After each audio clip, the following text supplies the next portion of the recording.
കൊല്ലം ജില്ലയിൽ അരിപ്പ എന്ന സ്ഥലത്ത് സ്ഥിതി ചെയ്യുന്ന ശിവക്ഷേത്രമാണ് അമ്മയമ്പലം ക്ഷേത്രം. തിരുവനന്തപുരം ചെങ്കോട്ട ദേശീയപാതയോട് ചേർന്നാണ് ഈ ക്ഷേത്രം സ്ഥിതി ചെയ്യുന്നത്.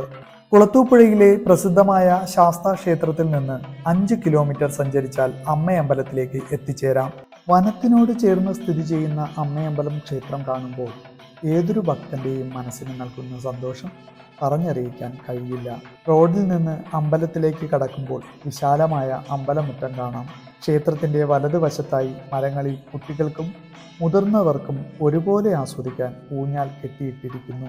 വനത്തിനോട് ചേർന്ന് വൃത്താകൃതിയിൽ നിർമ്മിച്ച പ്രധാന ഗോപുരത്തിൽ മഹാദേവനെയാണ് പ്രതിഷ്ഠിച്ചിരിക്കുന്നത്. പരശുരാമനാണ് ഈ ക്ഷേത്രത്തിൽ പ്രതിഷ്ഠ നടത്തിയത് എന്ന് വിശ്വസിക്കപ്പെടുന്നു. നൂറ്റാണ്ടുകൾ പഴക്കമുള്ള ഈ ക്ഷേത്രത്തിലെ വിഗ്രഹം അപൂർവമായ രുദ്രാക്ഷശില കൊണ്ടാണ് നിർമ്മിച്ചിട്ടുള്ളത്. ക്ഷേത്രത്തിനോട് ചേർന്ന് ഗണപതിക്കും ദേവിക്കും പ്രത്യേകം ക്ഷേത്രം നിർമ്മിച്ചിട്ടുണ്ട്. നൂറ്റാണ്ടുകൾ പഴക്കം ചെന്ന ക്ഷേത്രം ജീർണാവസ്ഥയിലാവുകയും തുടർന്ന് താന്ത്രിക വിധിപ്രകാരം ഇന്നു കാണുന്ന രീതിയിൽ പുതുക്കി പണിയുകയും ചെയ്തു. മഹാശിവരാത്രിയാണ് ഇവിടുത്തെ ഉത്സവം നടക്കുന്നത്.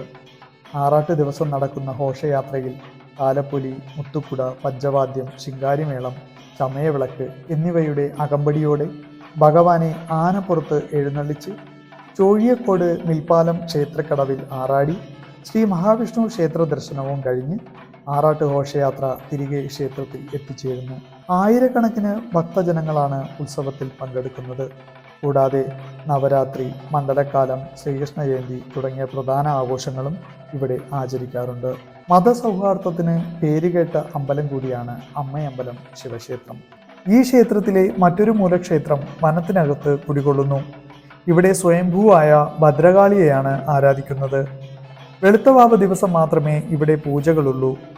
മനയ്ക്ക് പുറത്തായി നാഗത്തറയും ബ്രഹ്മരക്ഷസിനെയും കുടിയിരുത്തിയിരിക്കുന്നു. ദിവസവും രാവിലെ 5 മണി മുതൽ 10 മണി വരെയും വൈകുന്നേരം 5 മണി മുതൽ 7:30 വരെയുമാണ് നട തുറന്നിരിക്കുന്നത്.